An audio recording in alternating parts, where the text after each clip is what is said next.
Hello बच्चों, कैसे हैं आप लोग।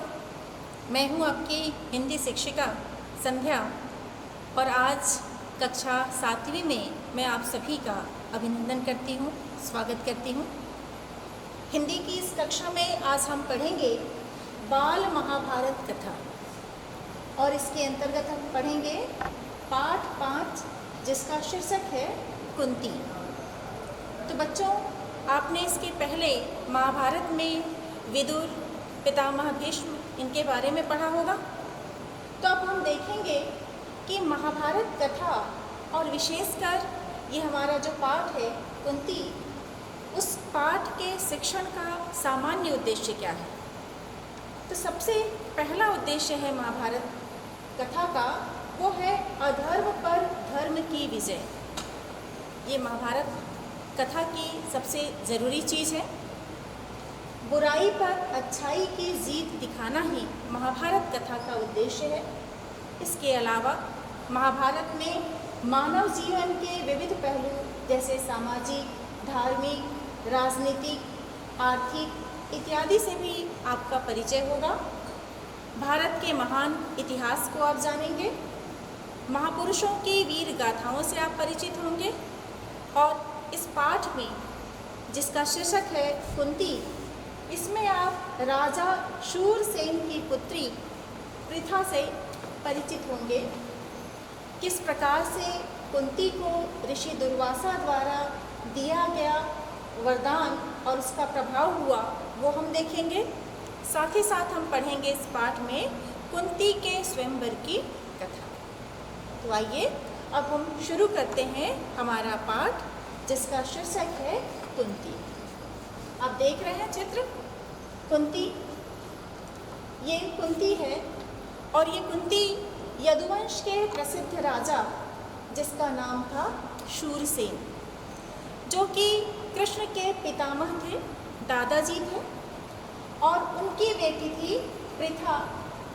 यही पृथा है और यही कुंती है। बचपन में इनका नाम था पृथा। पृथा रूप और गुण में बहुत ही आगे थी और पृथा का जो पालन पोषण है वो किया गया कुंती भोज के द्वारा। कुंती भोज राजा शूरसेन के फुफेरे भाई थे। उनकी कोई संतान नहीं थी। संतान नहीं होने की वजह से राजा शूरसेन अर्थात पृथा के पिता ने अपने फुफेरे भाई कुंती भोज को यह वचन दिया था कि वो अपनी पहली संतान उनको गोद दे देंगे। गोद देने की प्रथा पहले भी थी और उसी के अनुसार शूरसेन ने कुंती भोज को अपनी पुत्री पृथा को गोद दे दी। और चूंकि कुंती भोज के यहाँ पृथा का पालन पोषण हुआ, इसीलिए पृथा का नाम ही पड़ा कुंती और इसे हम महाभारत कथा में कुंती के नाम से ही जानते हैं। तो कुंती जो है वो बचपन में उनके यहाँ पर कुंती भोज के यहाँ पर एक बार ऋषि दुर्वासा, नाम आपने सुना होगा शायद, दुर्वासा ऋषि। तो दुर्वासा ऋषि उनके यहाँ आए और साल भर तक वो कुंती भोज के यहाँ अतिथि बनकर रहे। इस बीच कुंती छोटी थी, उन्होंने ऋषि की बहुत सेवा की और उनकी सेवा से ऋषि बहुत प्रसन्न हुए। वैसे तो दुर्वासा क्रोधी ऋषि के रूप में जाने जाते हैं, लेकिन कुंती ने अपनी सेवा से ऋषि दुर्वासा को प्रसन्न कर दिया और ऋषि दुर्वासा ने कुंती को उपदेश दिया, साथ ही साथ एक वरदान दिया। क्या कहा कि कुंती भोज कन्ये, तुम किसी भी देवता का ध्यान करोगी तो वह अपने ही समान एक तेजस्वी पुत्र तुम्हें प्रदान करेगा। अर्थात जिस देवता का तुम ध्यान रखोगी, करोगी, उसके प्रताप से तुम्हें एक पुत्र की प्राप्ति होगी। कुंती तब छोटी थी और उसने उस वरदान को आजमाने के लिए, उसके प्रभाव को जानने के लिए उसने एक दिन अनजाने में ही सूर्यदेव, ये देख रहे हैं आप लोग, सूर्यदेव का स्मरण किया और सूर्यदेव के स्मरण से समय आने पर कुंती को एक तेजस्वी बालक प्राप्त हुआ। वो संतान की माता बनी और वह संतान जन्मजात कवच और कुंडल से शोभित था। आगे चलकर आप महाभारत में पढ़ेंगे, यही बालक कर्ण के नाम से महाभारत में प्रसिद्ध है और वो श्रेष्ठ धनुर्धारी था, अन्य अस्त्र शस्त्रों में भी वो निपुण था। अब बच्चों, कुंती के पास समस्या थी। जब कर्ण उत्पन्न हुआ, कर्ण को जब उसने जन्म दिया तो वो अविवाहित थी, उसका विवाह नहीं हुआ था। ऐसी स्थिति में पुत्र के जन्म के बाद लोकलाज का भय था, मर्यादा का भय था, और इसी चिंता में उसने क्या किया, उस पुत्र को, आप देख रहे हैं चित्र, एक बक्से में रख करके गंगा में उसने प्रवाहित कर दिया।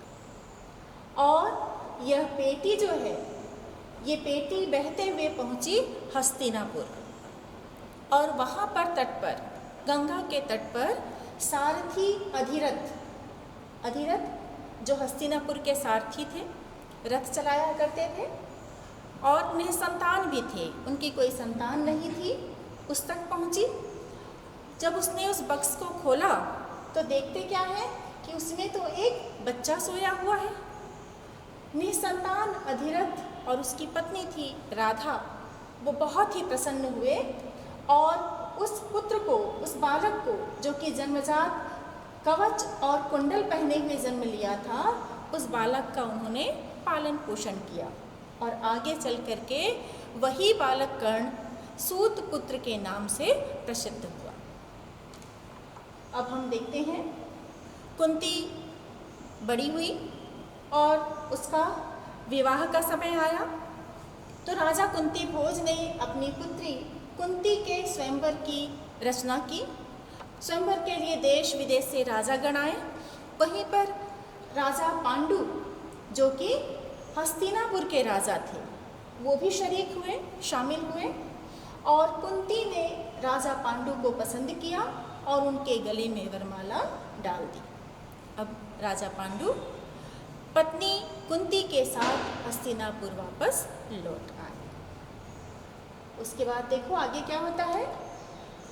एक दिन पांडु वन में शिकार करने के लिए गए थे। पहले राजा महाराजा वन में जाते थे शिकार करने के लिए, ये उनके मनोरंजन का भी साधन हुआ करता था। तो वो शिकार के लिए गए थे तो उन्होंने क्या देखा, एक ऋषि दंपति विहार कर रहे थे, लेकिन उसने अपना रूप बदल लिया था। वो घूम रहे थे और वो किस रूप में थे, हिरण के रूप में थे। हिरण के रूप में ऋषि दंपति वहाँ पर विहार कर रहे थे। राजा को लगा, राजा पांडु को लगा कि ये हिरण है और उसने निशाना साधा, तीर चला दिया। तीर लगते ही क्या हो गया, ऋषि दंपति जो थे, ऋषि जो थे, वो मारे गए, उनकी मृत्यु हो गई और वो हिरण जो है अपने वास्तविक रूप ऋषि रूप में आ गया और उसने मरते मरते राजा पांडु को शाप दिया। क्या शाप था आप जानते हैं क्या? उसने शाप दिया कि जब तुम अपनी पत्नी के साथ होगे तो तुम भी इसी प्रकार से मृत्यु को प्राप्त होगी। अब राजा पांडु भूल तो अनजाने में हुई थी, लेकिन अपराध तो हुआ ही था। इस अभिशाप से उसका मन खिन्न हो गया, दुखी हो गया। वन से वो नगर को लौटा और अपना राजपाट सब कुछ उन्होंने, सारा भार पितामह भीष्म को और विदुर को सौंप दिया। आप जानते होंगे, पढ़े हैं पिछले पाठ में, पितामह भीष्म को दिया और प्रधानमंत्री विदुर को सौंप दिया और अपनी पत्नियों, उनकी एक और पत्नी थी जिसका नाम था माद्री। पहले बहुविवाह की प्रथा थी, राजा एक से अधिक विवाह करते थे, कारण था सीमाओं को बढ़ाना। और अपनी दोनों पत्नी माद्री और कुंती के साथ राजा पांडु वन चले गए और वहाँ ब्रह्मचारियों की तरह वो जीवन यापन करने लगे। अब इधर वन में देखो क्या हुआ, कुंती देखती है ना, कुंती देखती है कि राजा जो है दुखी रहते हैं, संतान की लालसा है उनकी, कुछ भी चाहते हैं कि उनके पुत्र हो, लेकिन संतान प्राप्ति में सबसे बड़ी बाधा थी उन दिनों वो था ऋषि का शाप। इसी वजह से वो मन महसूस कर रह जाते थे, मन को समझा कर रह जाते थे। अब पत्नी कुंती ने अपने पति राजा पांडु की इस स्थिति को देखा और उन्होंने जिक्र किया, जो वरदान ऋषि दुर्वासा ने कुंती को दिया था उस वरदान के बारे में बताया। पांडु को भी बेहद प्रसन्नता हुई और पांडु ने अनुरोध किया कि वो उस ऋषि के वरदान से संतान उत्पन्न करे। और उनके अनुरोध पर कुंती और माद्री ने देवताओं के अनुग्रह से, उनकी कृपा से 5 पांडवों को जन्म दिया। यही 5 पांडव आप जानते हैं, नाम क्या क्या है 5 पांडव के? 5 पांडव हैं युधिष्ठिर, भीम, आप देख रहे हैं ये बड़े होने के बाद का दृश्य है। युधिष्ठिर है, भीम, अर्जुन, नकुल और सहदेव।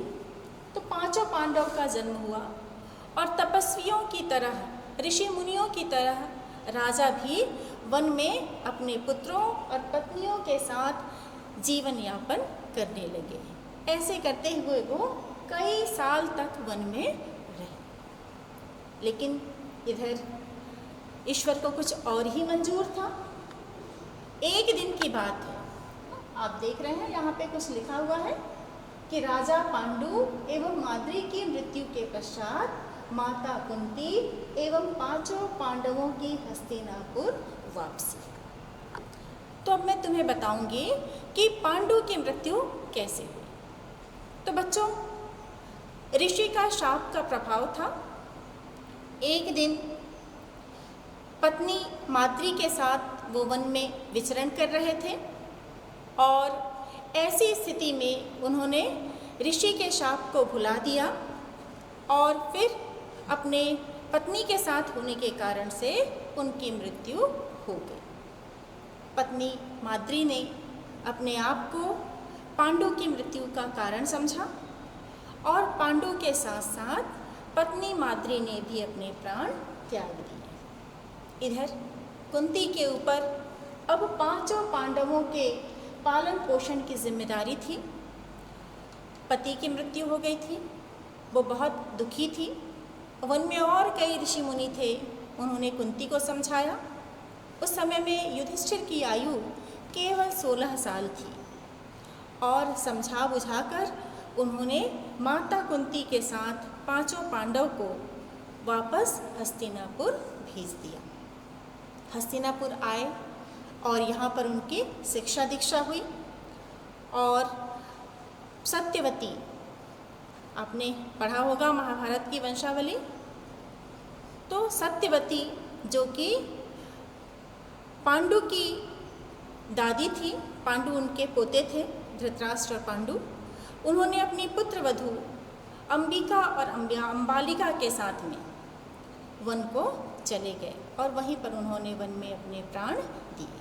और इस तरह से 5 पांडव हस्तिनापुर में माता कुंती और अपने अन्य भाई कौरव जो कि धृतराष्ट्र के पुत्र थे, धृतराष्ट्र के 100 पुत्र थे, मालूम है ना आपको, तो उनके साथ वो रहने लगे, वहीं उनका पालन पोषण हुआ, शिक्षा दीक्षा हुई।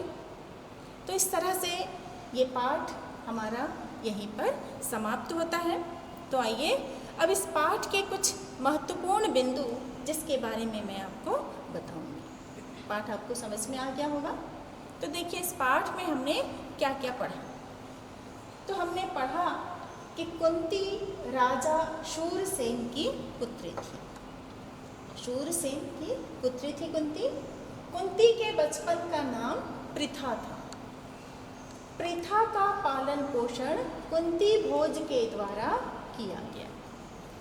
कुंती भोज के द्वारा पालन पोषण किए जाने पर पृथा का नाम कुंती पड़ गया। ऋषि दुर्वासा ने कुंती को वरदान दिया था कि वह जिस देवता का ध्यान करेगी उसे अपने समान पुत्र वह देवता प्रदान करेगा। सूर्य के सहयोग से कुंती ने कर्ण को जन्म दिया और कर्ण जो थे वो जन्मजात कवच और कुंडल से शोभित थे। कुंती का विवाह हस्तिनापुर के राजा पांडु से हुआ पांडु ने मद्रराज की कन्या माद्री से भी विवाह किया। ऋषि के शाप के कारण राजा पांडु ने राज्य त्याग दिया। तो बच्चों, समझ में आया आप सभी को ये पाठ कुंती? इनके प्रश्नोत्तर भी हैं जो आपको हल करने हैं, और ये पाठ अब हम यहीं पर समाप्त करते हैं। अगली कक्षा में फिर मैं आप सभी के सामने एक नए पाठ के साथ उपस्थित होंगी। तब तक के लिए धन्यवाद।